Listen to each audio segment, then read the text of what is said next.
Recent weeks have seen an outpouring of anger and even hatred on college campuses across America over Israel's counterattack against the forces of Hamas, pressing further and further into Gaza, and what is perceived as the Biden administration's overly lenient involvement in that counterattack. These protests are noisy, they are rancorous, they involve the occupation of public spaces like quads, lawns, and as recently happened in New York City's own Columbia University, even lecture halls and buildings. The students participating in them are outspoken. They demand, among other things, the divestment of the universities from Israeli companies. And those demands for divestment come along with a whole host of other more amorphous demands.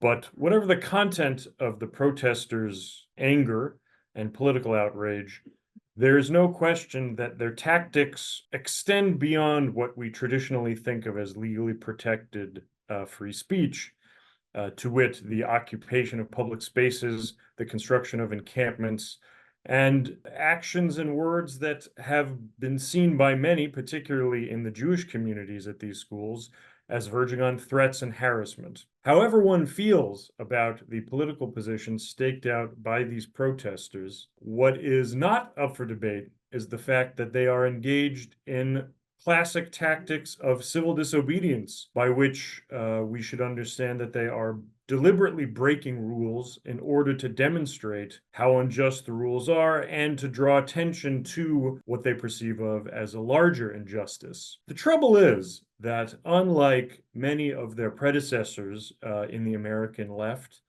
from Martin Luther King to the student radical movements of the 60s and 70s, these kids don't seem to think they should face any consequences for their actions. They have requested blanket amnesties from universities. They're concerned that they are losing access to classes, to dining halls, to possibly to graduation. Which raises the question, how did they think this was going to work? As I said before, the whole idea of civil disobedience, the whole idea of extreme and radical tactics that bring you into conflict with authorities is to reveal the alleged bankruptcy, the alleged moral bankruptcy of those authorities by bringing punishments down on your head. That, of course, was Martin Luther King's famous tactic, along with all of the other civil rights warriors who deliberately broke laws in order to reveal a larger injustice.